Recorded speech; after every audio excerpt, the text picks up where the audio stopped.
பக்கத்தில் 1000 பேர் விழுந்தாலும் என்னை அணுகாமல் காப்பவரே. பக்கத்தில் 10,000 விழுந்தாலும் என்னை அணுகாமல் காப்பவரே. கரங்களை தட்டி உற்சாகமாய் சொல்லுங்க. பக்கத்தில் 1000 பேர் விழுந்தாலும் என்னை அணுகாமல் காப்பவரே. பக்கத்தில் 10,000 விழுந்தாலும் என்னை அணுகாமல் காப்பவரே. அடைக்கலமான என் ஆண்டவரே, என்னை அணுகாமல் காப்பவரே. அடைக்கலமான என் ஆண்டவரே, என்னை அணுகாமல் காப்பவரே. சொல்ல ஒன்றாய் சேர்ந்து மறைவிடமே ஆராதனை, உறைவிடமே உமக்கு ஆராதனை. அடைக்கலமே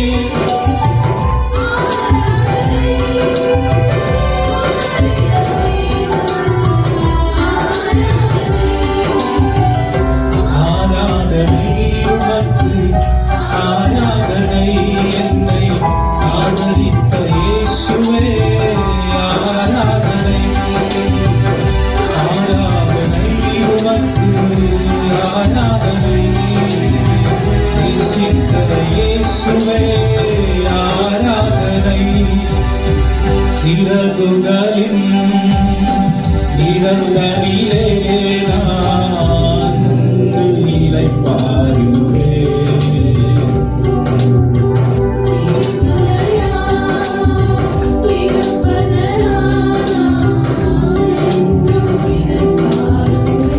சொல்லுங்க. சிறகுகளின்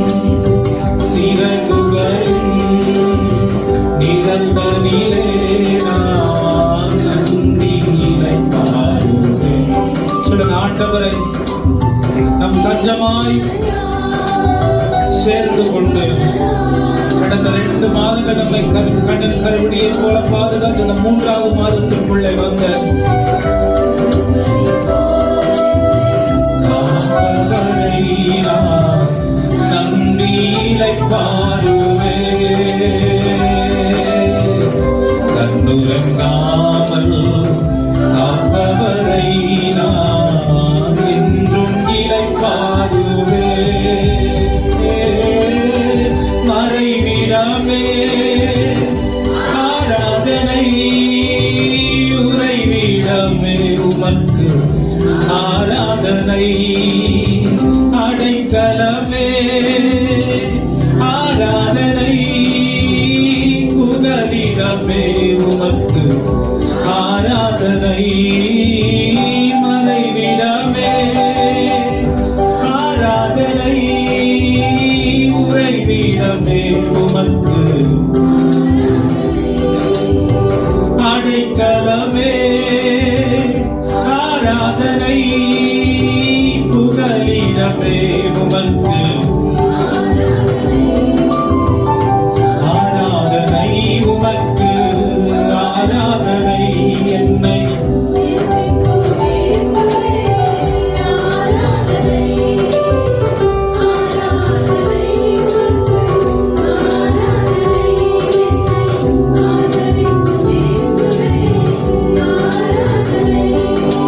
Hallelujah, Hallelujah, Hallelujah. கரங்களை தட்டி சொல்லலாம். Hallelujah, Hallelujah, Hallelujah, Hallelujah, Hallelujah.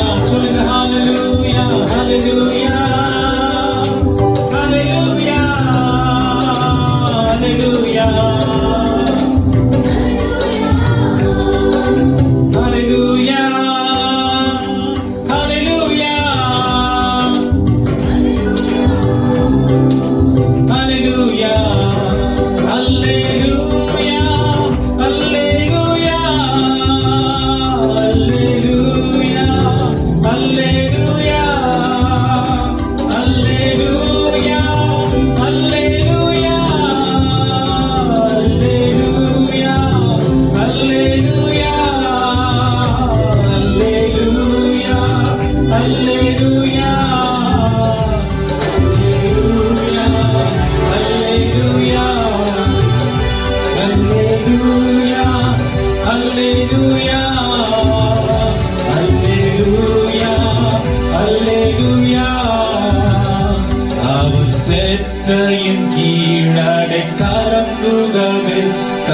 சிறகுகளால் மூடுவார்.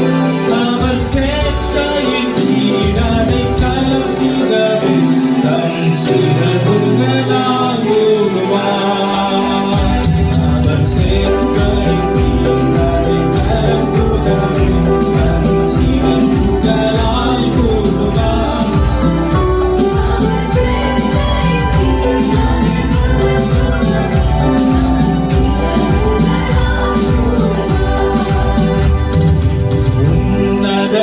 உன்னதமானவரின் மறைவிலிருக்கிறவன் சர்வ வல்லவரின் திணையில் தங்குவான். இது பரமசிலாக்கிய சொல்லுங்க, கரங்களை தட்டி அந்த தேவனை உயர்த்தி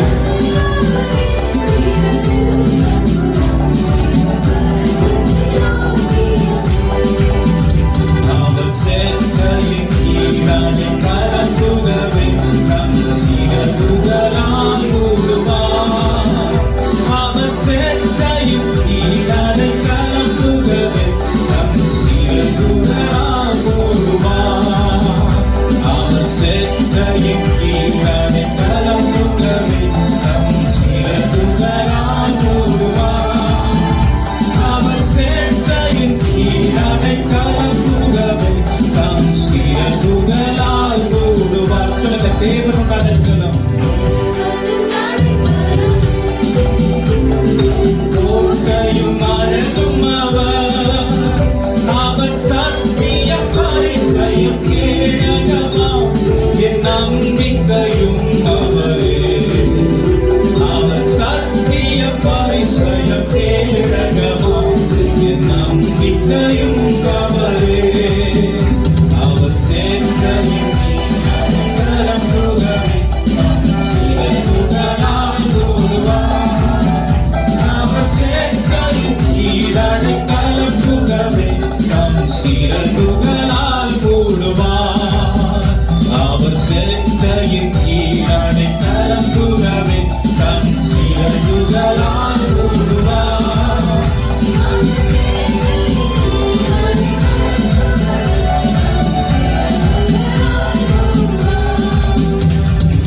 இரவின் பயங்கரத்துக்கும் பகலில் பறக்கும் நம்பிக்கும் இருளில் நடமாடும் கொள்ளை நோய்க்கும் நான் பயப்படவே மாட்டேன். இருளில் நடமாடும் கொள்ளை நோய்க்கும் நான் பயப்படவே மாட்டேன். அவர் சேட்டையின் கீழ் அடைக்கலப்புகவே தம் சிறகுகளால் மூடுவார். அவர் சேட்டையின் கீழ் அடைக்கலப்புகவே தம் அவர் சேட்டையின் கீழ் அடைக்கலப்புகவே தம் சிறகுகளால் மூடுவார். அவர் சேட்டையின் கீழ் அடைக்கலப்புகவே தம் சிறகுகளால் மூடுவார். நன்றி நிறைந்த இதயத்தோடு நாதன் இயேசுவை பாடிடுவேன். நன்றி நிறைந்த இதயத்தோடு நாதன் இயேசுவை பாடிடுவேன். பலிகள் செலுத்திய நான் வாழ்நாளெல்லாம் உம்மை ஆராதிப்பேன். நன்றி பலிகள் செலுத்திய நான்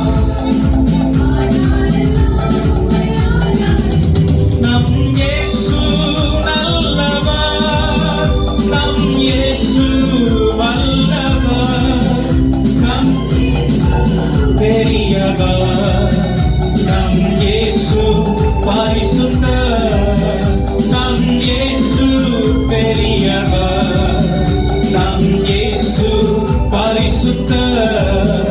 ஆனாதி தேவன் உன் அடைக்கலமே, அவர் நித்திய புயங்கள் உன் ஆதாரமே. ஆனாதி தேவன் உன் அடைக்கலமே, அவர் நித்திய புயங்கள் உன் ஆதாரமே. இந்த தேவன் என்றென்றும் உள்ள சதா காலமும் நமது தேவன். மரண மௌரியம் நம்மை நடத்திடுவார். ஆனாதி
கரங்கள் எல்லாத்தையும் வாய்களை திறந்து சொல்லுங்க, தேவனை உயர்த்தின காலை வேளையில எல்லா நாமங்களுக்கும் மேலான நாமம், போற்றுதலுக்குரிய பெரிய மேலானவும் அந்த தேவனின் ஆளுகையும் இரக்கமும் வழிநடத்துதலும் நம்முடைய வாழ்க்கையில நிறைவாய் இருக்கிறபடியினால அவருக்கு நன்றி செலுத்தி உங்க இடத்துல உட்கார்ந்து கண்களை மூடி சொல்லுங்க.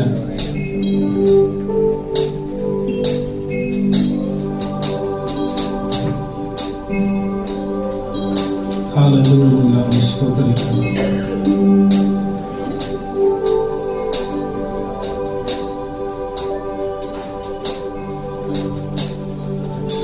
நல்ல உதடுகளை திறந்து சொல்லுங்களேன், ஸ்தோத்திரிக்கிறோம்.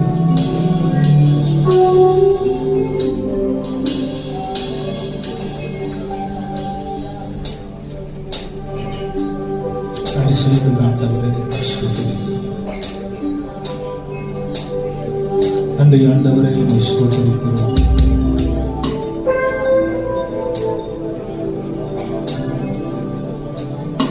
ஹல்லேலூயா, ஸ்தோத்திரிக்கிறோம்.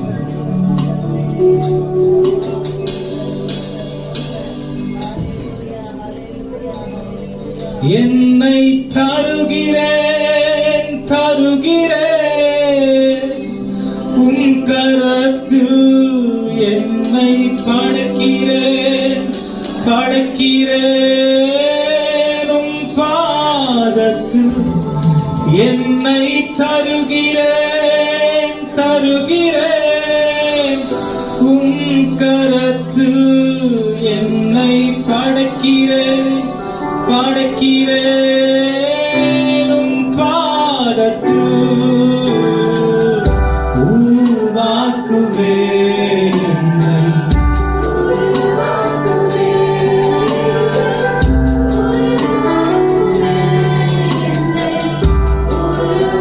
வலக்கரத்தை உயர்த்தி, உயர்ந்தானே உன் கையில் கைமன்னா,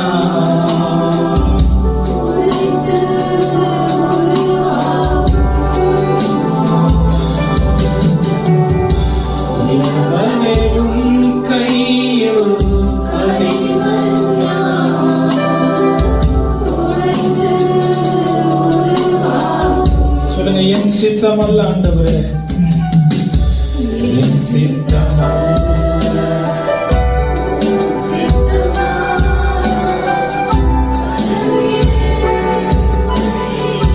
சொல்லுங்க, நீங்க பாட ஆண்டவர் கரத்துல ஒப்பு கொடுத்து,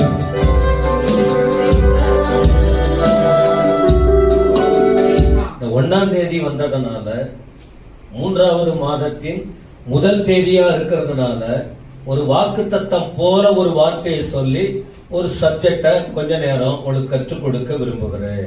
3ನೇ ತಿಂಗಳಿನ ಮೊದಲನೇ ದಿನವಾಗಿರುವುದರಿಂದ ವಾಗ್ದಾನದ ವಾಕ್ಯವಾಗಿ ಒಂದು ವಾಕ್ಯವನ್ನು ಕೇಳಿ ನಾವು ಕೆಲವು ವಿಷಯಗಳನ್ನು ನಿಮಗೆ ತಿಳಿಸುತ್ತೇವೆ. இந்த வருஷத்துக்கும் முதல் மாதத்துக்கும், இந்த வருஷத்துக்கும் முதல் மாதமும் நான் தியானித்த வார்த்தை என்ன? என் ஆவியினாலே ஆகும். உங்களெல்லாம் ஒண்ணும் பண்ண முடியாது. சகரியா 4:6. உங்களால ஒண்ணும் பண்ண முடியாது. என்னதான் முட்டி போட்டாலும் முடியாது. கடவுள் மனசு வச்சாதான் எல்லாமே நடக்கும் என்பதை தெளிவான போதனையை கொடுத்தாச்சு. இந்த வருஷத்துக்கும் ஜனவரி மாதத்துக்கும் ಈ ವರ್ಷದ ಪ್ರಾರಂಭದಲ್ಲಿ ಜನವರಿ 1ನೇ ತಾರೀಖಂದು ಕೊಟ್ಟಿರುವಂತಹ ವಾಕ್ಯ ಜಕರಿಯನ ಪ್ರವಾದನೆ ಗ್ರಂಥ ಪುಸ್ತಕ 4ನೇ ಅಧ್ಯಾಯ 6ನೇ ವಚನ, ಪರಾಕ್ರಮದಿಂದಲ್ಲ ಬಲದಿಂದಲ್ಲ ನನ್ನ ಆತ್ಮದಿಂದಲೇ ಎಂಬುದು ಸೇನಾಧೀಶ್ವರ ಯೆಹೋವನು ಹೇಳು ನುಡಿ ಎಂಬುದಾಗಿ. பிப்ரவரி மாதம் கொடுக்கப்பட்ட செய்தி என்ன? சகரியா 2:23 அதை வச்சு சொன்னோம். நான் உன்னை முத்திரை மோதிரமாய், அப்படின்னா என்ன தெரியுமா? அதிகாரம் உள்ள தேவன் தம்முடைய பிள்ளைகளுக்கு அதிகாரத்தை கொடுக்கிறார். அப்ப இந்த அதிகாரத்தை சரியா பயன்படுத்தி அதிகாரம் உள்ளவருக்கு அர்ப்பணித்து அவருக்கு ஏற்றபடி, உலக அதிகாரம் வீழ்ந்து போயிடும், தெய்வீக அதிகாரம் அது அந்த வசனத்துக்குள்ள இருக்கிறவங்களுக்கு தான் அந்த விஷயங்கள் புரியும். எனவே அதிகாரம் கொடுக்கிற தேவன் பிப்ரவரி மாதத்துல பார்த்தோம். பிப்ரவரி ತಿಂಗಳೆಂದು ಅಕ್ಕಾಯನ ಪ್ರವಾದನೆ ಗ್ರಂಥ ಪುಸ್ತಕ 2ನೇ ಅಧ್ಯಾಯ 23ನೇ ವಚನ, ನಾನು ನಿನ್ನನ್ನು ತೆಗೆದುಕೊಂಡು ಮುದ್ರೆ ಉಂಗುರವಾಗಿ ಮಾಡಿಕೊಳ್ಳುವೆನೋ ಎಂಬುದಾಗಿ. இதை குறித்து தெளிவா நீங்க புரிஞ்சுக்கணும்னா கிரேஸ் டெலிவிஷன்ல யூடியூப் சேனல்ல முத்திரை மோதிரம் என்ற தலைப்பின் கீழ் 6 மெசேஜ் கொடுத்திருக்கேன். 10 நிமிடம். அதிகாரத்தை சரியாய் பயன்படுத்துகிறவங்க, அதிகாரத்தை தவறா பயன்படுத்துறவங்க, வேத ஆதாரத்தோட 6 செய்தி. இப்ப நேற்றோட 2 செய்தி வந்திருக்கு. காலை 7 மணி போடுவாங்க. நீங்க அதை பார்த்தீங்கன்னா அதை புரிந்து கொள்ள முடியும். 6 செய்தி வசனத்துல வளர்றவங்க கற்றுக்கொள்ளலாம். ಮುದ್ರೆ ಉಂಗುರ ಎಂಬುದಾಗಿ ನೋಡುವುದಾದರೆ ಅಧಿಕಾರ. ಗ್ರೇಸ್ ಟೆಲಿವಿಷನ್ ನಮ್ಮ ಬೋಧಕರು 6 ಸಂದೇಶವನ್ನು ನೀಡಿದ್ದಾರೆ. 10 ನಿಮಿಷಗಳ ಒಂದು ಸಂದೇಶ. ಅದು ಬೆಳಗ್ಗೆ 7 ಗಂಟೆಗೆ ಯಾವ ರೀತಿಯಾಗಿ ಒಳ್ಳೆಯ ರೀತಿಯಲ್ಲಿ ಆಳ್ವಿಕೆ ಮಾಡಿದರೆ ಏನಾಗುತ್ತದೆ, ಕೆಟ್ಟ ರೀತಿಯಲ್ಲಿ ಮಾಡಿದರೆ ಏನಾಗುವುದು ಎಂಬುದಾಗಿ ಅದನ್ನು ನೋಡುತ್ತೇವೆ. இந்த மாதத்துல இதே ஆகாய் தீர்க்கதரிசன புத்தகத்தின் 2ஆம் அதிகாரத்தின் 9ஆம் வசனம், அதுல ஒரு வார்த்தை இருக்கிறது. என்ன தெரியுமா? உங்களுக்கு நான் சமாதானத்தை கட்டளையிடுவேன். சமாதானம். 3வது மாதம் சமாதானத்தை கட்டளையிடுகிற தேவன். தேவன் தான் எல்லாமே கொடுக்கணும். நமக்கு எல்லாமே தெய்வம் தான் கொடுக்கணும், வேற யாரும் கொடுக்க முடியாது. அப்ப அவரை நம்பி வர்றவங்களுக்கு நான் சமாதானம் கொடுக்கிறேன் அப்படின்னு ஆண்டவர் சொல்லி இருக்கிறார். ಹಗ್ಗಾಯನ ಪ್ರವಾದನೆ ಗ್ರಂಥ ಪುಸ್ತಕ 2ನೇ ಅಧ್ಯಾಯ 9ನೇ ವಚನದಲ್ಲಿ ಈ ಸ್ಥಳದಲ್ಲಿ ಸಮಾಧಾನವನ್ನು ಅನುಗ್ರಹಿಸುವೆನು ಎಂಬುದಾಗಿ ಹೇಳುವಂತ ವಾಕ್ಯಗಳು ಈ ತಿಂಗಳು ದೇವರು ನಮಗೆ ಕೊಟ್ಟಿದ್ದಾರೆ. ಮುಂದಿನ ಆಲಯத்தின் மகிமையை பார்க்கிலும் இந்த பிந்தின ஆலயத்தின் மகிமை பெரிதாய் இருக்கும் என்று சேனைகளின் கர்த்தர் சொல்லுகிறார். இவ்விடத்திலே சமாதானத்தை கட்டளையிடுவேன் என்று சேனைகளின் கர்த்தர் உரைக்கிறார் என்று சொல் என்று சகரியா ஆகாய் 2:9. ಅಕ್ಕಾಯ 2ನೇ ಅಧ್ಯಾಯ 9ನೇ ವಚನ, ಈ ಆಲಯದ ಮುಂದಿನ ವೈಭವವು ಇಂದಿನ ವೈಭವಕ್ಕಿಂತ ವಿಶೇಷವಾಗಿರುವುದು. ಇದು ಸೇನಾಧೀಶ್ವರ ಯೆಹೋವನ ನುಡಿ. ಈ ಸ್ಥಳದಲ್ಲಿ ಸಮಾಧಾನವನ್ನು ಅನುಗ್ರಹಿಸುವೆನು. ಇದು ಸೇನಾಧೀಶ್ವರ ಯೆಹೋವನ ನುಡಿ. முந்தின ஆலயம் என்ன? இதை நான் விரிவா பேசுவேன். இந்த நாட்கள் அதை அதிகமா தியானிப்போம். முந்தின ஆலயம் என்ன? சாலமோன் கட்டின ஆலயம். அதுல தேவ மகிமை இருந்தது. இப்ப ஆண்டவர் என்ன சொல்றாரு? செருபாபேல் மூலமாய் கட்டப்படுகிற ஆலயத்தில் அதை விட இதை இன்னும் வித்தியாசமா ஆண்டவர் நடத்த போற ஆசீர்வதிப்பண்ணு வாக்கு கொடுக்கிறார். ಇಂದಿನ ಆಲಯ ಎಂಬುದಾಗಿ ನೋಡುವುದಾದರೆ ಸಾಲಮೋನ್ ಅರಸರು ಕಟ್ಟಿದಂತ ಆಲಯವನ್ನು ಕುರಿತು ಹೇಳುತ್ತದೆ. ಜೆರುಬ್ಬಾಬೆಲನಿಗೆ ದೇವರು ಹೇಳುತ್ತಾರೆ, ಇನ್ನು ಮುಂದೆ ನಡೆಯುವಂತ ಕಾರ್ಯವು ವೈಭವವಾಗಿ ಇರುವುದು, ವಿಶೇಷವಾಗಿ ಇರುವುದು ಎಂಬುದಾಗಿ ದೇವರು ಹೇಳುತ್ತಾರೆ. இவ்விடத்திலே நீங்களாம் அப்படியா படிக்க போறீங்க? 100, 10, 20 வருஷம் இருந்தா கூட பைபிளே தெரியாது. அதனாலதான் பிரச்சனை வரும்போது விழுந்து போயிடுறோம், சோதனை வரும்போது பின்மாற்றமா போயிடுறோம், வேத வசனத்தின்படி வாழாம இஷ்டத்துக்கு போறோம். கொஞ்சம் அந்த பிரசங்கத்துக்கு இடையில கொஞ்சம் வருத்தம்லாம் இருக்குன்னா, நம்ம வாழ்க்கையை சீர்திருத்துற வார்த்தைகள் இருக்கு. நான் அதுக்குள்ள நுழைய விரும்பல. அவ்வளவு பிரச்சனை இருக்கு. விசுவாசிகளின் சீர்கேடுகள், தேவ வார்த்தைக்கு கீழ்ப்படியாத சீர்கேடுகள் நிறைய இருக்கு. அது ஒரு தகப்பனுக்கு தான் தெரியும். என்னத்த சொல்றது? நான் ஒருத்தவங்க போன் நம்பரை பிளாக் போட்டேன், கருப்பு இல்ல, அதை அடிச்சிட்டேன். ஏன் அப்படின்னா, அதான் இப்ப நான் இடையில நுழைஞ்சிட்டேன்னா கஷ்டம் ஆயிடும். ஆனா சப்ஜெக்டுக்குள்ள இருக்க விரும்புறப்பதான் நேரத்தை நாம் பின்பற்ற முடியும். ஆனா சர்ச்சில் நம்முடைய சீர்கேடுகளை சுட்டி காட்டி வெளியே வருவதற்கு தான் பிரசங்கமே. விளங்குதா உங்களுக்கு? நம்முடைய குறைகளை உணர்த்தி காட்டி சுட்டி காட்டப்பட்டு நாம என்னென்ன தப்பு பண்றோங்கிறத உணர்ந்து ஒரு தேவனுக்கு ஏற்றபடி வாழ்வதற்குரிய செய்தி கொடுக்கிற இடம் தான் சபை. நம்ம கத்த நம்ம கொஞ்சம் யோசனை கொடுக்கறதுனால நம்ம அட்ஜஸ்ட் பண்ணி போறோம். அதை நீங்க புரிந்து கொண்டு வாழணும். ஸ்தோத்திரம். நான் அதை போக விரும்பல. ஏன்னா நேரம் பந்தி எல்லாம் இருக்கு. அந்த நேரத்துல ரொம்ப கவனமா இருக்கிறேன். கர்த்தர் நம்மோடு தொடர்ந்து இடைப்படுவாராக. ಸಭೆಯ ಮಕ್ಕಳು ತಪ್ಪು ಮಾಡುವಾಗ ಬೋಧಕರು ಅದನ್ನು ಉದಾಹರಣೆಯಾಗಿ ಹೇಳುವಾಗ ಅದನ್ನು ತಿದ್ದುಪಡಿಸಿಕೊಳ್ಳಬೇಕು. ಆ ರೀತಿಯಾಗಿ ತಿದ್ದುಪಡಿಸಿಕೊಂಡು ತಮ್ಮ ಜೀವಿತವನ್ನು ಬದಲಾಯಿಸಿಕೊಳ್ಳುವುದೇ ದೇವರ ವಾಕ್ಯವನ್ನು ಕೇಳಿ ಅದಕ್ಕೆ ತಕ್ಕಂತೆ ನಡೆಯುವಂತದ್ದು. உங்க வீட்டுல உள்ள பிள்ளைகள், பெற்றோருக்கு முன்னால பிள்ளைகள் பெற்றோருக்கு கீழ்ப்படியாம இஷ்டம் போல பாவம் செய்தால், இஷ்டம் போல தப்பு பண்ணா, அடங்காம போனா அப்பா அம்மா ரொம்ப சந்தோஷமா நிம்மதியா இருப்பீங்களா? வெங்கடேஷையா இருப்பீங்களா? ஐயா ஐயா பொதுவா ஃபேமிலியில யாரோ நம்ம சொன்னா கேட்கவே மாட்டேன்றாங்க, அவங்க இஷ்டத்துக்கு போறாங்க. நிம்மதியா இருக்க முடியுமா பெற்றோர்? சொல்லுங்க. இல்ல உங்களுக்கு நீங்க பெற்றோருங்க சொல்லுங்க, இருப்பீங்களா? அதே போலதான் சர்ச். ஏன் ஐயா கடுமையா பேசுறாங்க தெரியுமா? சில அட்வைஸ் பண்றாங்க. அதாவது போயிட்டு எங்கேயாவது பிழைச்சிக்கலாம், ஆனா இதை விட்டு பிழைக்க முடியாது. மற்ற அப்பாவை பாரு, அம்மாவை பாரு, நான் யாருக்கும் பேச மாட்டேன், எப்படி வேணாலும் வாழ்வேன்னு போய் பிழைச்சிக்கலாம். ஆனா சபையை விட்டு, வசனத்தை விட்டு, ஆண்டவரை விட்டு உன்னால பிழைக்கவே நரகம் நிச்சயம். அது எங்கேயோ போய் சம்பாதிச்சுக்கலாம், இருக்கலாம். ஆனா வசனத்தை விட்டு, ஆண்டவரை விட்டு போன எழுதி வைத்துக் கொள்ளுங்க. எதுக்காக ஆண்டவர் உங்களை அழைத்தாரோ, பிரித்தெடுத்தாரோ, ஆலயத்துல கொண்டு வந்து சேர்த்து வசனத்தை கொடுக்கிறாரோ, இதை விட்டு நீங்க போனீங்கன்னா எழுதி வச்சுக்கலாம். கொதிக்கிற அக்கினி கடல்ல வேதனைப்படுகிற நிலைமை யாரும் மாற்ற அங்க போக கூடாது என்பதற்கு தான் ஆலயத்துல இதை போல அறிவுரைகள், ஆலோசனைகள், எச்சரிப்புகள் சொல்றோம். ஞானம் உள்ளவங்க புரிஞ்சுக்கிட்டு வாழ்வாங்க, கெட்டு போறவங்க திருந்த மாட்டாங்க. நீங்க நல்லவங்களா இருப்பீங்க நம்புறோம். நல்லவங்க நீங்க சத்தியத்தின்படி வாழ ஒப்பு கொடுங்க. ಕುಟುಂಬದಲ್ಲಿ ತಂದೆ ತಾಯಿ ಮಾತನ್ನು ಕೇಳದೆ ಮಕ್ಕಳು ತನ್ನ ಇಷ್ಟದಂತೆ ನಡೆಯುವುದಾದರೆ ತಂದೆ ತಾಯಿಗಳು ಸಂತೋಷವಾಗಿರಲು ಸಾಧ್ಯನಾ? ಇಲ್ಲ. ಒಂದು ವೇಳೆ ಆ ರೀತಿಯ ಮಕ್ಕಳು ನೀನು ತಂದೆ ತಾಯಿ ಬೇಡ ಎಂಬುದಾಗಿ ದೂರ ಹೋದರೂ ಕೆಲಸ ಮಾಡಿ ಬದುಕಿಕೊಳ್ಳುತ್ತಾರೆ. ಆದರೆ ದೇವರ ಸಮ್ಮುಖವನ್ನು ಬಿಟ್ಟು, ದೇವರನ್ನು ಬಿಟ್ಟು, ದೇವರ ಕಾರ್ಯಗಳನ್ನು ಬಿಟ್ಟು ದೂರ ಹೋಗುವುದಾದರೆ ಖಂಡಿತವಾಗಿಯೂ ನರಕ ನಿಶ್ಚಯ ಎಂಬುದಾಗಿ ಹೇಳುತ್ತೇವೆ. ಕುದಿಯುವ ಬೆಂಕಿಯಲ್ಲಿ ಹಾಕಲ್ಪಡುತ್ತದೆ. ಆ ಬೆಂಕಿಯಲ್ಲಿ ಹೋಗದಂತೆ ನಮ್ಮನ್ನು ಕಾಪಾಡಿಕೊಳ್ಳುವುದಕ್ಕಾಗಿಯೇ ಬೋಧಕರೊಟ್ಟಿಗೆ ದೇವರು ಮಾತನಾಡಿ வாக்கியಗಳನ್ನು எச்சரிக்கையாகி நமக்கு நீடுத்தாரே. சொல்லிட்டேன். ஏன் பாஸ்டர் அந்த நம்பரை பிளாக் போட்டீங்க அப்படின்னா, வாய்த்தன் சொல்லிட்டேன்னு சர்ச்சுக்கு வர்றவங்க வந்து சாட்சியா இருக்கணும்ல.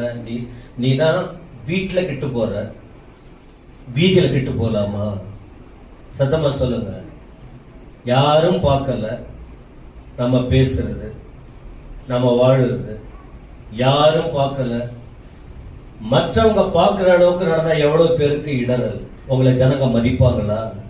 என்ன விஷயம்னா, ஒரு கணவன் மனைவி அவங்க சர்ச்சுக்கு வரலன்னா, அப்படிப்பட்ட ஆட்கள் வரல, அவங்க வரலன்னா கூட பரவாயில்ல. ஏன்னா அப்படிப்பட்ட ஆட்கள் வந்து நரகத்துக்கு போறதை விட ஒரு கணவனும் மனைவியும் சினிமா பாட்டை போட்டு, யாராவது பார்த்திருக்கீங்களா? இல்ல பார்த்திருக்கீங்களா? அவ்வளவுதான். எனக்கு கஷ்டம். எனக்கு அப்படியே, ஏன்னா நான் பந்தி கொடுக்கறேன் பாருங்க, எனக்கு எப்படி இருக்கும்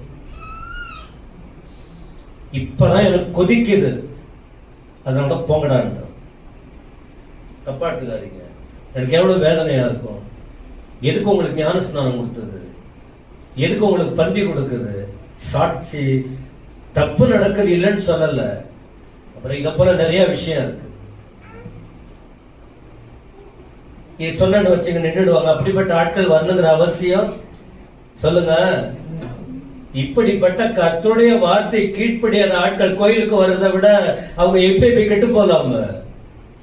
இது போல எவ்வளவு விஷயம் இருக்கு. ஆண்டவர் அருவருக்கிற பாவத்தை செய்யறவங்க சர்ச்சில் இருக்காங்க.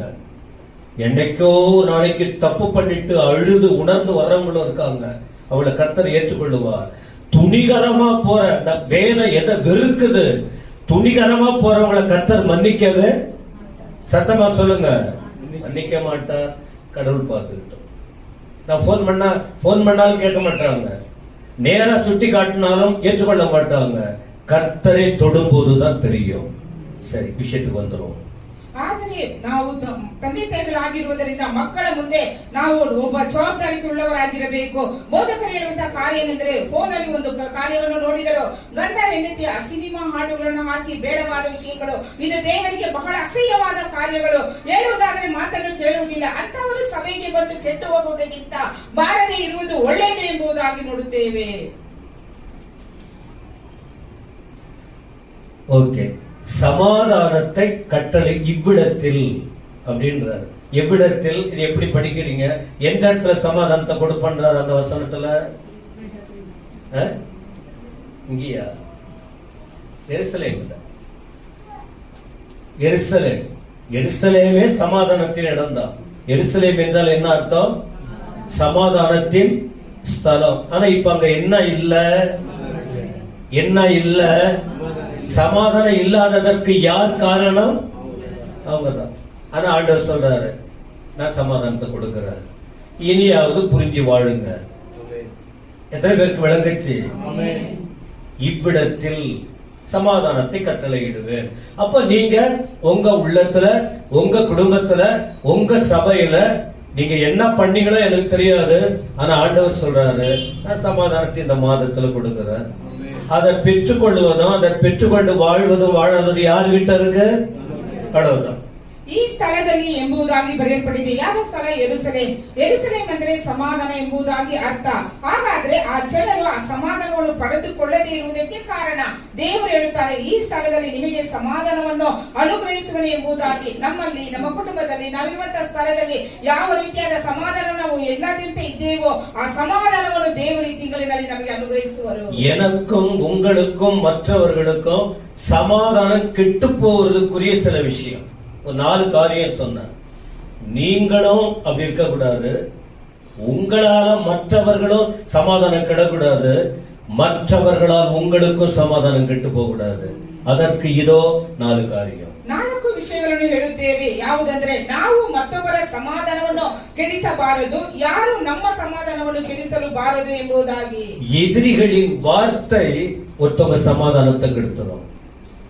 மனுஷனின் வார்த்தை, எதிரிகளின் வார்த்தைகள் மற்றவங்க சமாதானத்தை, இருக்கீங்களா இல்லையா? நம்ம பேசுற வார்த்தை, உங்களை எதிர்க்கிறவங்க அந்த வார்த்தை உங்க சமாதானத்தை கெடுத்துரும். நீங்க பேசுற வார்த்தை மற்றவங்க சமாதானத்தை. அப்ப வார்த்தை ரொம்ப முக்கியம் அனைவருக்கும். இந்த வார்த்தை, வாய் இருக்குங்கிறதுனால எந்த இடத்துல எப்படி பேசிவிட கூடாது. வார்த்தை ಅನೇಕರುடைய ಸಮಾಧಾನத்தை ಕೆಡುತ್ತರು. ಶತ್ರುಗಳ ಮಾತು ಬೇರೆಯವರ ಸಮಾಧಾನವನ್ನು ಕೆಡಿಸುತ್ತದೆ. ನಾವು ಮಾತನಾಡುವಂತ ಮಾತುಗಳು ಸಹ ಬೇರೆಯವರ ಸಮಾಧಾನವನ್ನು ಕೆಡಿಸಲು ಸಾಧ್ಯ ಎಂಬುದಾಗಿ. இந்த மாதத்துல இருந்து இந்த வாய கரெக்டா யூஸ் பண்ணீங்கன்னா நீங்களும் சமாதானமா இருக்க முடியும், மற்றவங்களும் சமாதானமா முடியுமா? முடியாதா? இதுவரைக்கும் விரிவா திறந்திருப்போம், கண்ட்ரோலே இல்லாம. கிறிஸ்தவங்களுக்கு ஒரு கட்டுப்பாடு தேவை, பேச்சில்ல, மற்றவங்களுக்கு தெரியல. ஆனா ஆவியானவர் உணர்த்தி சொல்லிக் கொடுக்கிறாரு, வார்த்தையில் கட்டுப்பாடு தேவை. ஆனா கட்டுப்பாடு மீறினா என்ன ஆகும் தெரியுமா? வேதத்துல ஒரு உதாரணம். ನಾವು ಬಾಯಿಗೆ ಕಟ್ಟುಪಾಡು ಹಾಕಿಕೊಳ್ಳುವುದಾದರೆ ನಾವು ಯಾರ ಸಮಾಧಾನವನ್ನು ಕೆಡಿಸಲು ಸಾಧ್ಯವಿಲ್ಲ. ಆ ರೀತಿ ಮಾತನಾಡುವುದಾದರೆ ಏನಾಗುತ್ತದೆ ಎಂಬುದಾಗಿ ಸತ್ಯವೇದದಲ್ಲಿ ಒಂದು ವಿಷಯ ಬರೆಯಲ್ಪಟ್ಟಿದೆ. 1 Samuel 17:10-24. 1 சாமுவேல் 17:11 24 அந்த வேத சம்பவம். 1 சாமுவேல் 17:10 அப்படியே வரிசையா வரும். 1 ಸಾಮುವೇಲನಿಗೆ ಬರೆದ ಪುಸ್ತಕ 17ನೇ ಅಧ್ಯಾಯ 11 ಮತ್ತು 24 ವಚನಗಳು. கோலியாத்தை பற்றி சொல்லப்பட்டிருக்கு. எல்லாம் கவனிக்கிறீங்க தானே? இல்ல கண்ணு கொஞ்சம் அப்படியே இழுக்கிற போல யாருக்காவது இருக்கா? பாருங்க, அப்படி கண்ணுல பார்த்துட்டேன்னா ஏசப்பா வார்த்தைய கேட்க அவ்வளவு ஆர்வம் இருக்கணும். கோலியத்தை என்ன பண்ணான் தெரியுமா? இஷ்டத்துக்கு பேச ஆரம்பிச்சான். அவனுக்கு தான் எல்லாம் தெரியும், இஷ்டத்துக்கு பேசினான். இதனால தேவனுடைய பிள்ளைகள் பயந்து போனாங்க, கலங்கி போனாங்க தேவனுடைய பிள்ளைகள். அப்போ ஒருத்தவருடைய வார்த்தை ஒரு கூட்டத்தையே கலங்க வைக்குது பாருங்க. ஹலோ, இருக்கீங்க தானே? இருக்கீங்களா? ಇಲ್ಲಿ 17ನೇ ಅಧ್ಯಾಯ 11ನೇ ವಚನ ನೋಡುತ್ತೇವೆ. ಗೋಲಿಯಾತ್ ಎಂಬ ಒಬ್ಬ ಮನುಷ್ಯನು ಫಿಲಿಸ್ಟಿಯರಿದ್ದಾರೆ.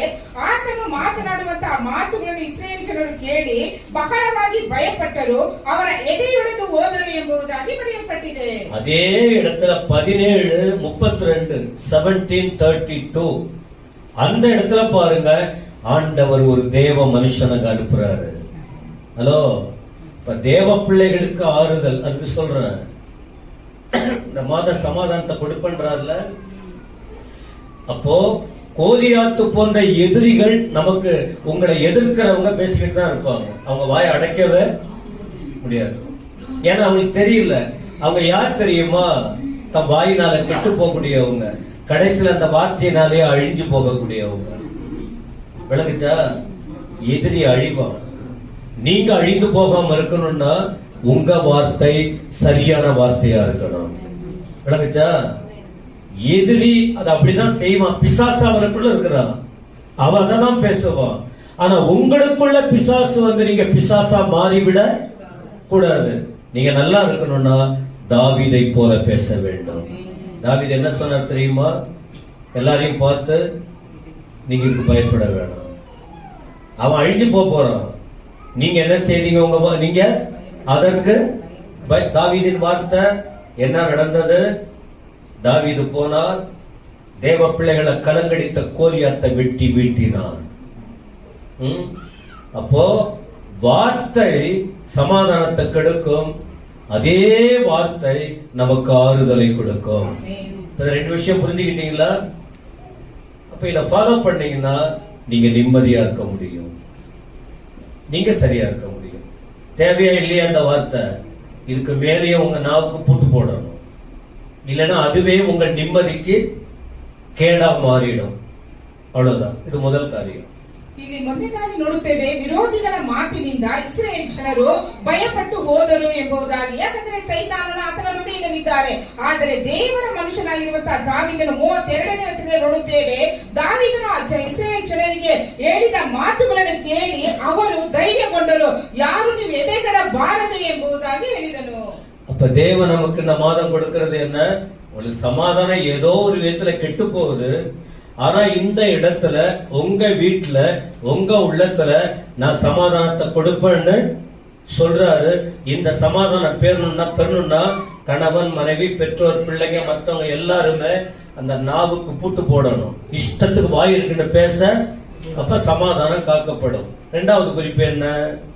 ಈಗ ಸಮಾಧಾನವನ್ನು ನಾವು ಕೆಡಿಸಿಕೊಳ್ಳಬಾರದು. ಕುಟುಂಬದಲ್ಲಿರುವಂತಹ ಗಂಡ, ಹೆಂಡತಿ, ತಂದೆ, ತಾಯಿ, ಮಕ್ಕಳು ಎಲ್ಲರೂ ಬಾಯಿಗೆ ನಾವು ಕಡಿವಾಣ ಹಾಕಿಕೊಳ್ಳುವುದಾದರೆ ಸಮಾಧಾನವನ್ನು ಹೊಂದಿಕೊಳ್ಳಬಹುದು. யோவான் 2ஆம் அதிகாரம் 3ஆம் வசனம். John chapter 2 verse 3.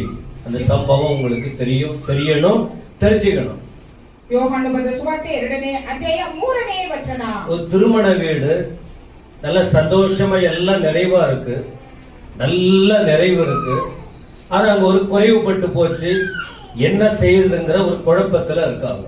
ಈ ಒಂದು 2ನೇ ಅಧ್ಯಾಯದಲ್ಲಿ ನಾವು ನೋಡುತ್ತೇವೆ, ಯೇಸು ಸ್ವಾಮಿಯು ತನ್ನ ತಾಯಿಯು ಒಂದು ಊರಿಗೆ ಹೋಗುತ್ತಾರೆ, ಮದುವೆ ಮನೆಗೆ.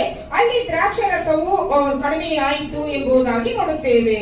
அங்க அந்த இடத்துல குறைவு வந்தது. அந்த இடத்துல அந்த குறைவு நீங்குவதற்கு இப்போ குறைவு வந்துடுச்சு. அப்ப இப்போ ஒரு கல்யாண வீடு, திருமண வீடு, எல்லாரையும் அழைக்கிறாங்க. கடைசியில பற்றாக்குறை வந்துச்சு. அந்த குடும்பத்தார் சமாதானமா இருந்திருப்பாங்களா? சத்தமா சொல்லுங்க. சமாதானமா இருப்பாங்களா? சமாதான குறைவு. அந்த சமாதான குறைவு நீங்கிறதுக்கு, அந்த குறைவு நீங்க அவர்கள் கடைபிடித்த காரியம் என்ன? இயேசுவினிடத்தில் தொடர்பு கொண்டார்கள். சத்தமா சொல்லுங்க. அப்போ சமாதானம் எப்ப குறையும், சமாதானம் இல்லாம எப்ப போகும்? நம்ம வாழ்க்கையில குறைவு வரும்போது. இத வச்சு நிறைய சொல்ல முடியும். அன்பின் குறைவு, பரிசுத்த குறைபடி. நான் அந்த டாபிக்ல போகல. நான் பேச ஆரம்பிச்ச நிறைய வார்த்தைங்க கர்த்தருடைய கிருபையினால் வரும். அதனால நம்ம வாழ்க்கையில சம்பாதிக்கிறோம், என்னென்னவோ இருக்கு, குறைவுபட்டு போகுது. நிறைவு வேணும்னா உங்க வாழ்க்கையில இயேசுதான் இருக்கணும். ஆமென் சொல்லுங்க. ஆமா. இப்ப இல்லங்கும் போது சமாதான குறைவு வந்துடும். ஆனா அந்த இடத்துல நிறைவு வந்தால் சமாதானம். அப்ப உங்க வீட்டுல யார் இருக்கணும்? சத்தமா சொல்லுங்க, யார் இருக்கணும்? நீங்க செய்யற செயல் எல்லாம் இயேசுவுக்கு பிடிக்குதா? உங்க போக்கு இயேசுவுக்கு பிடிக்குதா? நீங்க போற இடம், உட்கார்ற இடம், நிக்கிற இடம், செய்யறது எல்லாம் இயேசப்பாவுக்கு பிடித்தமா இருக்கா? அப்பதான் நீங்க சமாதானமா இருக்க முடியும். அவருக்கு பிடிச்சா, அவர் உங்க கூட இருந்தா, உங்க வாழ்க்கையில என்ன குறைவு வருதோ அதை நீக்கி நிறைவை கொடுக்க வல்லவராய் இருக்கிறார். சத்தமா ஆமென் சொல்லுங்க. ஆமென். ಕಾನಾ ಊರಲ್ಲಿ ಆ ಮದುವೆಯಲ್ಲಿ ಯೇಸು ಸ್ವಾಮಿಯೊಟ್ಟಿಗೆ ಅವರ ಸಂಪರ್ಕ ಇದ್ದದರಿಂದ ದ್ರಾಕ್ಷಿ ರಸವು ಕಡಿಮೆಯಾಯಿತು, ಆದರೆ ದೇವರಲ್ಲಿ ಒಂದು ಸಮಾಧಾನವನ್ನು ಉಂಟು ಮಾಡಿದರು ಎಂಬುದಾಗಿ ನೋಡುತ್ತೇವೆ. ನಮ್ಮ ಜೀವಿತದಲ್ಲಿ ಸಮಾಧಾನಗಳು ಯಾವಾಗ ಇಲ್ಲದೆ ಆಗುತ್ತದೆ ಅಂದ್ರೆ ಕೊರತೆಗಳು ಇರುವಾಗ. ಹಾಗಾದ್ರೆ ಸಮಾಧಾನದ ವಾಕ್ಯವನ್ನು ಕೇಳಿದ್ದೇವೆ. ನಮ್ಮ ಕುಟುಂಬದಲ್ಲಿ ನಾವು ಯಾವ ರೀತಿ ಇದ್ದೇವೆ, ನಮ್ಮ ನೋಟ, ನಮ್ಮ ಮಾತು, ನಮ್ಮ ಕ್ರಿಯೆ, ನಮ್ಮ ಜೀವಿತ ಯಾವ ರೀತಿ ಇದೆ ಎಂಬುದಾಗಿ ನಮ್ಮನ್ನು ಶೋಧಿಸಿಕೊಳ್ಳಬೇಕು. தொடர்ந்து தப்பு செய்யறவங்களுக்கு அந்த குறைவு தெரியாது. எப்பவுமே பண்ணிக்கிட்டு இருக்காங்க பாருங்க, அவங்களுக்கு அந்த குறைவுங்கிற உணர்வு அந்த நல்லா இருக்கணும்னு யோசிக்கிறவங்க ஒரு சின்ன தப்பு பண்ணிட்டு அவங்க மனசுக்குள்ள ஐயோ அத குத்துது பாருங்க, ஐயோ ஏன் இப்படி ஆயிடுச்சு, அதான் சமாதான குறைவு. ஆனா அதுலயே மூழ்கி போனவங்க அதுல கத்துக்கிட்டவங்களுக்கு தெரியாது. அப்ப அந்த ஒரு சின்ன குறைவு வந்தா கூட என்ன செய்யணும், அதை ஈடுகட்டணும். அந்த குறைவை விட்டு வெளியே அந்த பாவ குறை, இப்ப கெட்ட வார்த்தை பேசிட்டோன்னு வச்சீங்களா, அவங்க பழகிட்டவங்க திருத்த முடியாது. ஆனா அங்க நம்ம இப்படி பண்ணிட்டோமே பேசிட்டோமேன்னு ஒரு நல்ல மனுஷனா இருந்தா அந்த உள்ள குத்தப்படும். அதை திரும்ப செய்யாமலும் மீண்டும் அந்த சமாதானத்துக்குள்ளே நாம வரணும்னா என்ன செய்ய வேண்டுமா, ஏசப்பா பாதத்துல என்ன மன்னிங்க ஆண்டவரே, மற்றவங்களுக்கு எனக்கு வித்தியாசம் இல்லாத நான் வாழ்ந்துகிட்டு இருக்கிறேன், அந்த அந்த குத்தப்படணும். அப்ப அந்த சமாதானத்தை நிறைவே பெற முடியும். அப்ப ரெண்டாவது காரணம் என்ன, குறைகள் இருந்தால் சமாதானம் கெட்டுடும். அந்த குறைவு சரி செய்யப்பட்டால் சமாதானம். இப்ப நீங்க போற பாதையில என்னங்கிறத இதை கடைபிடிச்சு பாருங்க. உங்களுக்கு சமாதானம் கொடுக்கிற ஆண்டவர் உங்களை தெளிவாய் நடத்த வல்லவராய் இருக்கிறார். ಎರಡನೇ ಸೂಚನೆ ಏನೆಂದರೆ, ನಮ್ಮ ಜೀವಿತದಲ್ಲಿ ಕೊರತೆಗಳು ಬರುವಾಗ ಸಮಾಧಾನ ಇಲ್ಲವಾಗುತ್ತದೆ. ಆದರೆ ಆ ಕೊರತೆಗಳಿಂದ ನಾವು ದೂರ ಇರುವಾಗ ಸಮಾಧಾನವು ನಮಗೆ ತುಂಬಿ ಇರುತ್ತದೆ ಎಂಬುದಾಗಿ ನಾವು ನೋಡುತ್ತೇವೆ. மூன்றாவது ஒரு விஷயம், பலமா இருக்கிறவங்க, நல்ல பலசாலியா இருக்காங்க, அவங்களுக்கு சமாதானம் கெட்டு போகுமா? இல்ல சொல்லுங்க, கெட்டு போகுமா? புரியல. சரி, நேரடியா சொல்லிடுறாங்க.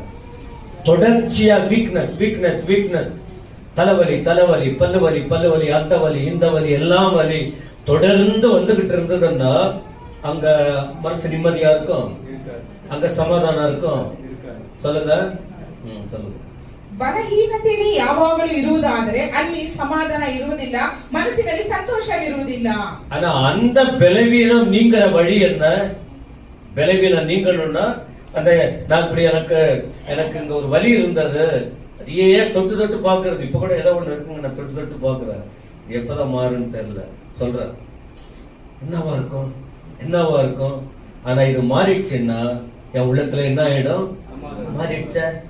அத போல நம்ம தொடர்ச்சியா பலவீனம் நமக்குள்ள இருந்ததுன்னா கண்டிப்பா சமாதானம் கெட்டு போயிடும்.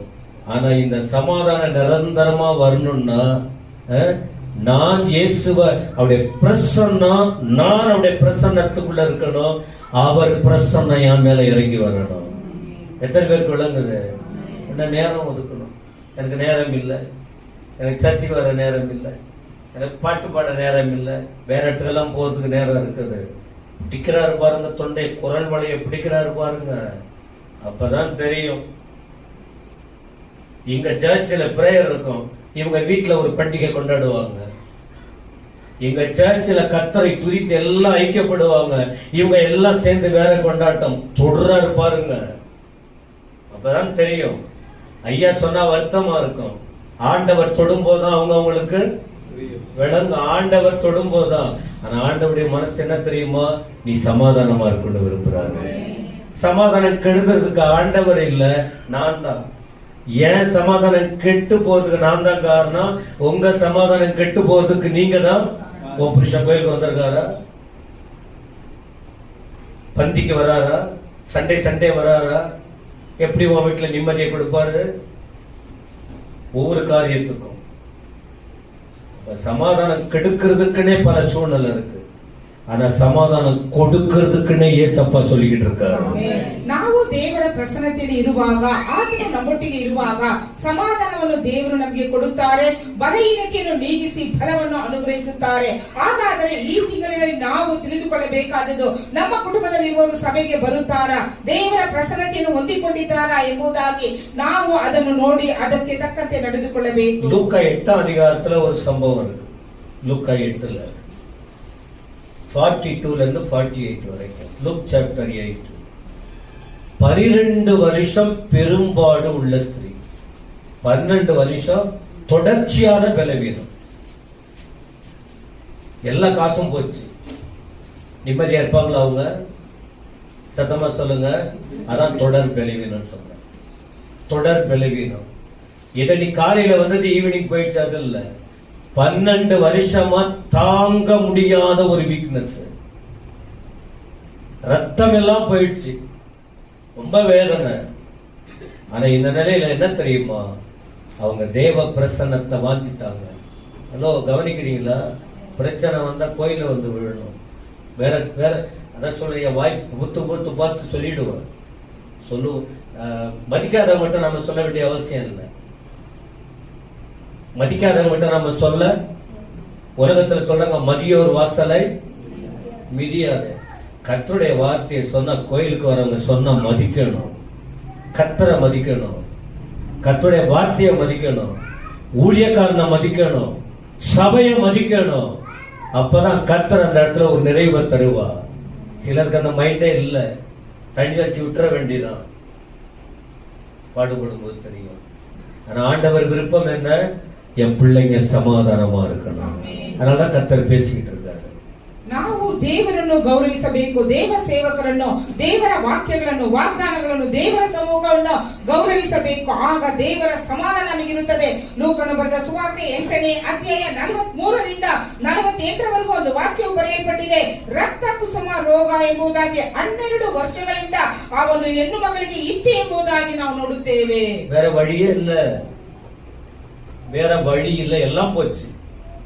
இப்போ அவங்களுக்கு தெரிஞ்சு போச்சு என்ன, ஜீசஸ் மட்டும்தான். அதுதான் உங்களுக்கு சொல்லிக்கிட்டே இருக்கிறார். ஒரு நாள் வரும்போது எல்லாமே நில்லாயிடும். ஏசப்பாவை விட்டுட்டு விட்டுட்டு விட்டுட்டு விட்டுட்டு போறீங்க பாருங்க, ஒரு நாள் வரும்போது உங்களுக்கு அப்படியே எல்லாம் குருடு போல ஆயிடும். அப்பதான் தெரியும் தப்பு பண்ணிட்டோமே. ஆனா அந்த பெண்ணு என்னாச்சு தெரியுமா? ஏசப்பாவை தொடுவேன், எனக்கு ஒரு சுகம் கிடைக்கும். எப்போ? அவங்க வந்து கிறிஸ்டியன் இல்லை, ஆனா இங்க வந்து நீங்க கிறிஸ்தவங்க. அன்னைக்கு அவங்க தெய்வம் தெரிஞ்சுக்கல, எப்படி வந்துட்டாங்க, ஹாஸ்பிட்டல்ல போய் செலவழிச்சாங்க. இன்னைக்கு பல வருஷமா ஏசப்பா வார்த்தை சொல்லி கொடுக்கிறாரு, நாம கூட அப்படிதான் பண்றோம். ஆனா அவங்க என்ன பண்ணாங்க, நான் போவேன், தொடுவேன், எனக்கு சுகம் கிடைக்கும்னு அவங்க தொட்டாங்க. அவரின் பிரசன்னம் அவங்க மேல இறங்கி வந்தது, ஒரு பெரிய மாற்றம் வந்தது. நீ தூரம் இருக்கிற வரைக்கும் உங்க வாழ்க்கையில குறைவுதான், பலவீனம்தான், சமாதானம் இல்லாத இருக்கும். நீங்க கிட்ட வர வர வர, ஆண்டவர்கிட்ட நெருங்க நெருங்க நெருங்க, தேவ பிரசன்னத்துக்குள்ள அதிகமா இருக்க இருக்க இருக்க அவர் அபிஷேகம் உங்க மேல இறங்கி வரும். தீராத சமாதான குறைவு பலவீனத்தை மாற்றக்கூடிய வல்லமை ஏசப்பா கிட்ட மட்டும்தான் இருக்கு. இது வரைக்கும் மற்றது மேல நம்பிக்கை வச்சு விலகுனா வேற வழி இல்ல. வந்து விழுந்துடுங்க, உங்களுக்கு சமாதானம் கொடுத்து மீண்டும் உங்களை நிலைநிறுத்த கர்த்தர் வல்லவராய் இருக்கிறார். ಆದರೆ ಆ ಹೆಣ್ಣು ಮಗಳಿಗೆ ದೇವರನ್ನು ತಿಳಿಯದ ಒಬ್ಬ ಅನ್ಯ ಮಗಳಾಗಿದ್ದಳು. ಇದ್ದಂತೆ ಎಲ್ಲ ಹಣವನ್ನು ಖರ್ಚು ಮಾಡಿದರೆ ಯಾರಿಗಾರು ಸುಖ ಕೊಡಲು ಸಾಧ್ಯವಿಲ್ಲ. ಆದರೆ ಕಡೆಯದಾಗಿ ಯೇಸು ಸ್ವಾಮಿಯ ಬಟ್ಟೆಯನ್ನು ಮುಟ್ಟಿದ ನಾನು ಸುಖವನ್ನು ಹೊಂದಿಕೊಳ್ಳುತ್ತೇನೆ ಎಂಬ ನಂಬಿಕೆಯಿಂದ ಬಂದು ಮುಟ್ಟಿದಳು. ದೇವರ ಪ್ರಸನ್ನತೆ ಆಕೆಯ ಮೇಲೆ ಇಳಿಯಿತು. ಹಾಗಾದರೆ ನಾವು ದೇವರಿಂದ ಎಷ್ಟರ ಮಟ್ಟಿಗೆ ದೂರವಾಗಿರುತ್ತೇವೋ ಅಷ್ಟರ ಮಟ್ಟಿಗೆ ನಮಗೆ ಸಮಾಧಾನವಿರುವುದಿಲ್ಲ. ಆದರೆ ದೇವರನ್ನು ಹಿಡಿದುಕೊಳ್ಳುವುದಾದರೆ, ದೇವರ ಸಮ್ಮುಖಕ್ಕೆ ಬರುವುದಾದರೆ, ದೇವರ ಪ್ರಸನ್ನತೆ ನಮ್ಮ ಮೇಲೆ ಇರುವುದಾದರೆ ನಾವು ಸಮಾಧಾನವನ್ನು ಹೊಂದಿಕೊಳ್ಳುತ್ತೇವೆ. 48ஆம் வசனம் பாருங்க. அந்த பெண்ணை பார்த்து ஆண்டவர் சொல்றாரு, ஆண்டவர் இப்ப அதை மாத்திட்டாரு, அந்த பலவீனத்தை மாத்திட்டாரு. எங்க வந்ததுனால? சத்தமா சொல்லுங்க. வந்து என்ன செஞ்சாங்க? தொட்டாங்க. நீங்க இயேசுவை தொடுற வரைக்கும் நீ பலவீனம் தான். நீங்களே ஏசப்பா கிட்ட வந்து தொட்டால் உங்கள் பலவீனத்தை கற்ற. ஆனா அங்கிருந்து ரியாக்ஷன் என்ன வரும் தெரியுமா? நீ பயப்படாத, நீ சமாதானத்தோட போ, இனி வேதனை நீங்கி சுகமாயிரு. எவ்வளவு அற்புதமான வார்த்தைங்க, என் ஆண்டவர்கிட்ட இருந்து வர்ற வார்த்தைங்க. இன்னைக்கு நாம தான் தேடிக்கிறோம், நாம தான் வாரி கட்டிக்கிறோம், நாம தான் அலக்கழிக்கப்படுறோம். ஆண்டவர் எவ்வளவு அருமையா எல்லாத்தையும் ஆயத்தப்படுத்தி வச்சிருக்கிறார். புரிஞ்சு வாழுங்கப்பா. உலகம் உலகம் உலகம், இதுக்கு நேரம் இல்லையா, மற்றதுக்கெல்லாம் நேரம். என்னதான் சொல்லி கொடுக்கிறது எனக்கு தெரியுது, ஆனா தெரியல. 48ನೇ ವಚನ, ಆಕೆಗೆ ಮಗಳೇ ನಿನ್ನ ನಂಬಿಕೆಯು ನಿನ್ನನ್ನು ಸ್ವಸ್ಥ ಮಾಡಿತು, ಸಮಾಧಾನದಿಂದ ಹೋಗು ಎಂದು ಹೇಳಿದನು. ಯಾರು ಹೇಳಿದ್ದು? ಯೇಸು ಸ್ವಾಮಿ ಆಕೆಗೆ ಹೇಳಿದರು. ಹಾಗಾದ್ರೆ ನಾವು ಬಲಹೀನತೆಯಲ್ಲಿ ಇರುವಾಗ, ದೇವರ ಸಮ್ಮುಖದಲ್ಲಿ ಬಂದು ಬೀಳುವಾಗ, ಆತನು ನಮಗೆ ಧೈರ್ಯವಾಗಿರ್ರಿ ಎಂಬುದಾಗಿಯೂ ಸಮಾಧಾನವನ್ನು ಹೊಂದಿಕೊಳ್ಳಿ ಎಂಬುದಾಗಿ ಹೇಳುವವನಾಗಿರುತ್ತಾನೆ. சமாதானம் கெடும் காரியம். ஃபர்ஸ்ட் சொன்ன சத்தமா சொல்லுங்க, சமாதானம் ஏன் ஒருத்தவங்களுக்கு கெடுது? சத்தமா தான் சொல்லுங்களேன். நான் உங்களுக்கு சொல்லி இவ்வளவு தெளிவா சுத்தி வளைச்சு நிறைய பேசலையே. உங்க இதயத்துல தங்கணும், நீங்க பிடிச்சுக்கணும் தானே நம்ம உங்களுக்கு சொல்லி கொடுக்கிறோம். முதல் காரியம் சொல்லுங்க, எதனால் சமாதானம் கெடும்? சமாதானம் வேணும்னா வார்த்தை என்ன செய்யணும்? காத்துக்கணும். ரெண்டாவது விஷயம் சொல்லுங்க, சமாதானம் ஏன் கெடும்? குறைவு வர வாய்ப்பு இருக்கு. நம்முடைய நிறைவான உலகத்துல வாழ்ந்த குறைவுபட வாய்ப்பு இருக்கு. நிறைவை பெற்றுக்கொள்ள என்ன செய்யணும்? அவ்வளவுதான். அவரை விட்டுட்டு அவரை ஒதுக்கிட கூடாது, அவர் கூட இருக்கணும். மூன்றாவது சொல்லுங்க, குறைவு வர காரணம் என்ன? விளைவினப்படுத்துகிறவன் யாரு?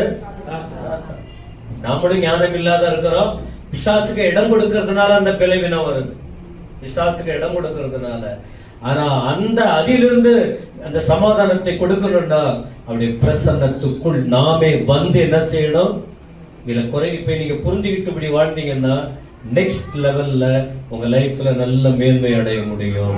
ಮೊದಲನೇದಾಗಿ ನಮ್ಮ ಬಾಯಿಗೆ ನಾವು ಕಟ್ಟುವಾಣ ಅಗಡಿವಾಣ ಹಾಕಿಕೊಳ್ಳಬೇಕು. ಎರಡನೇದಾಗಿ ನೋಡುವಾಗ ನಮ್ಮ ಜೀವಿತದಲ್ಲಿ ಕೊರತೆಗಳು ಬರದಂತೆ ನಾವು ನಮ್ಮನ್ನು ಕಾದುಕೊಳ್ಳಬೇಕು. ಮೂರನೇದಾಗಿ ಬಲಹೀನತೆ ಯಾರು ಕೊಡುತ್ತಾರೆ? ಸೈತಾನ ಕೊಡುತ್ತಾನೆ. ಆ ಬಲಹೀನತೆಗೆ ನಾವು ಸ್ಥಳ ಕೊಡದೆ ದೇವರ ಪ್ರಸನ್ನತೆಯಲ್ಲಿ ಇರಬೇಕು. கடைசி இன்னொரு வார்த்தைகளா ஏன் உங்களுக்கு சொல்றேன்னா, நீங்க அதை உள்ளத்துல வச்சுக்கணும், மற்றவங்களுக்கு சொல்லணும். ஜபக்குள்ள போய் சொல்லி கொடுக்கணும்.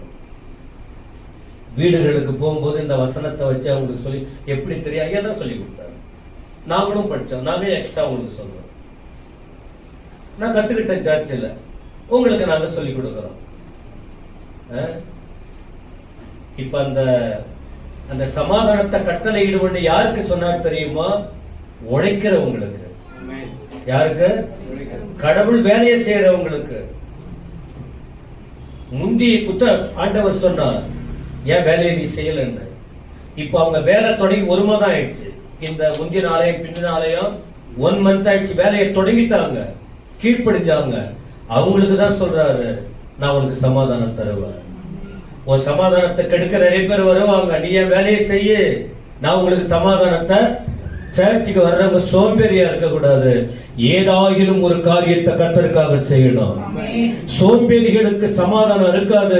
உண்மையா ஓடி உழைச்சி கடவுளுக்காக ஏதாயிலும் செய்யறவங்களுக்கு கர்த்தர் சமாதானத்தை கொடுக்க வல்லவராய் இருக்கிறார். நீங்க சோம்பலா இருக்க போறீங்களா? ஏதாயிலும் ஒன்று கடவுளுக்காக செய்ய போறீங்களா? நான் இதை போல 1000 பிரசங்கம் பண்ணிட்டேன். சரி, இன்னைக்கு இன்னொரு பிரசங்கம் என்ன பண்றது? கர்த்தர் தான் உங்க உள்ளத்துல கிரியை செய்யணும். ನಾಲ್ಕನೇದಾಗಿ ನೋಡುವಾಗ ದೇವರ ಸಮ್ಮುಖದಲ್ಲಿ ಬರುವಂತ ನಾವು ಕಷ್ಟಪಟ್ಟು ದೇವರ ಕಾರ್ಯಗಳನ್ನು ಮಾಡುವವರಾಗಿರಬೇಕು. ಸೋಮಾರಿಗಳಾಗಿ ಇರುವಾಗ ನಮಗೆ ಸಮಾಧಾನ ಸಿಕ್ಕುವುದಿಲ್ಲ. ಕಷ್ಟಪಟ್ಟು ಆತನಿಗಾಗಿ ಏನಾದರೂ ಮಾಡುವುದಾದರೆ ದೇವರ ಸಮಾಧಾನ ನಮಗಿರುತ್ತದೆ. நாலாவது விஷயம் அது இல்ல, ஏன் தெரியுமா? உங்க வீட்டுல சாவு ஆயிடுதுன்னு வச்சுங்க, டெத், நீ சமாதானம் இருக்குமா? சமாதானம் இருக்காதா? இழப்பை சந்திக்கும் போது சமாதானம் கெட்டுடும். இழப்பை சந்திக்கும் போது சமாதானம் கெட்டுடும். ஆனால் அந்த இழப்பிலிருந்து வெளியே வரும்போது சமாதானம் கடந்து வரும். இதே லூக்கா 8ஆம் அதிகாரம் 50ஆம் வசனம். ಲೂಕನು ಬರೆದ ಸುವಾರ್ತೆ 8ನೇ ಅಧ್ಯಾಯ 50ನೇ ವಚನದಲ್ಲಿ ನೋಡುತ್ತೇವೆ, ನಮ್ಮಲ್ಲಿ ಇದ್ದದ್ದನ್ನು ಕಳೆದುಕೊಂಡಾಗ ಸಮಾಧಾನ ಕೆಟ್ಟು ಹೋಗುತ್ತದೆ. ஒரு ஆண்டவர் என்ன பண்ணார்? அந்த வீட்டுல உள்ள அங்க ஒரு சாவாயிடுச்சு. ஆண்டவர்கிட்ட வந்தாங்க, தைரியப்படுத்தினார். பயப்படாதீங்க, விசுவாசத்தோட தட்டி எழுப்பினார். இழந்ததை மீண்டும் திருப்பி கொடுத்தார். சத்தமாமேன்னு சொல்லுங்க. ಇಲ್ಲಿ ನೋಡುತ್ತೇವೆ, ಅಲ್ಲಿ ಒಂದು ಮನೆಯಲ್ಲಿ ಒಬ್ಬ ಮನೆಯಲ್ಲಿ ಮರಣ ಬರುತ್ತದೆ. ಆದರೆ ದೇವರು ಅವರಿಗೆ ಹೇಳುತ್ತಾರೆ, ಭಯಪಡಬೇಡಿರಿ, ನಾನು ನೀವು ಕಳೆದುಕೊಂಡಂತದನ್ನು ಮತ್ತೆ ನಿಮಗೆ ಜೀವಿತವಾಗಿ ಕೊಡುತ್ತೇನೆ ಎಂಬುದಾಗಿ ಹೇಳಿದರು. நமக்கு சொல்லுகிற ஒரு வார்த்தை, ஒருவேளை நம்ம எத்தனையோ இழந்திருக்கலாம், எல்லாத்தையும் கொடுக்க ஆண்டவர் ஆயத்தமா. நம்ம குடும்பத்துல உள்ளவங்கள கூட சில இழந்திருக்கலாம். கிறிஸ்துவுக்குள்ள அவங்க மரிச்சாங்கன்னா அவங்கள பரலோகத்துல பார்க்க முடியும். ஆனா சர்ச்சுக்கு வர்றவங்க கணவன், மனைவி, பெற்றோர், பிள்ளைகள் ரட்சிக்கப்படணும், ஞான ஸ்நானம் எடுக்கணும், வசனத்தின்படி வாழணும், பாதியில விட்டுட்டு ஓடிடக்கூடாது, சாட்சியா நிக்கணும், கடைசி வரைக்கும் நிலைத்திருக்கணும். அப்போ இழந்ததை கொடுப்பார், இயேசுவோடு வாழ முடியும். எத்தனை பேருக்கு விளங்குது? இந்த 4 பிரசங்கம் இதை பண்ணலாம்.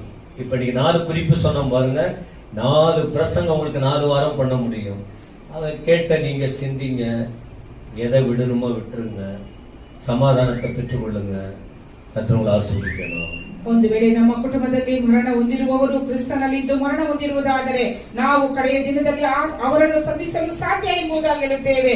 ಆದರೆ ಈ ದಿನದಲ್ಲಿ 4ನೇದಾಗಿ ಕಲಿತುಕೊಂಡಂತ ವಿಷಯ, ಯಾವುದಿನ ನಾವು ಕಳೆದುಕೊಂಡಿದ್ದೇವೋ ಅದನ್ನು ದೇವರು ಮತ್ತೆ ನಮಗೆ ಕೊಡುತ್ತಾರೆ. ಯಾವಾಗ ಅಂದ್ರೆ ಆತನೊಟ್ಟಿಗೆ ನಾವು ಇರುವಾಗ. பிலிப்பியர் 4:6-7 படி, பிலிப்பியர் 4:6-7 அங்க என்ன சொல்லியிருக்குன்னா, எல்லாத்தையும் கர்த்தர்கிட்ட சொல்லணும். எல்லாம் கவனிக்கிறீங்களா? போன் பண்ணி எல்லாருக்கும் சொல்லிக்கிட்டு இருக்க, எல்லாத்தையும் சொல்றது தப்பு இல்ல ஃப்ரெண்ட்ஸுங்க கிட்ட. ஆனா யாருகிட்ட சொல்லணும்? அதான் தேவனுடைய நெருக்கம் சொல்றேன். எல்லா பிரச்சனைகளையும் எல்லா கஷ்டங்களையும் யாருகிட்ட சொல்லணும்?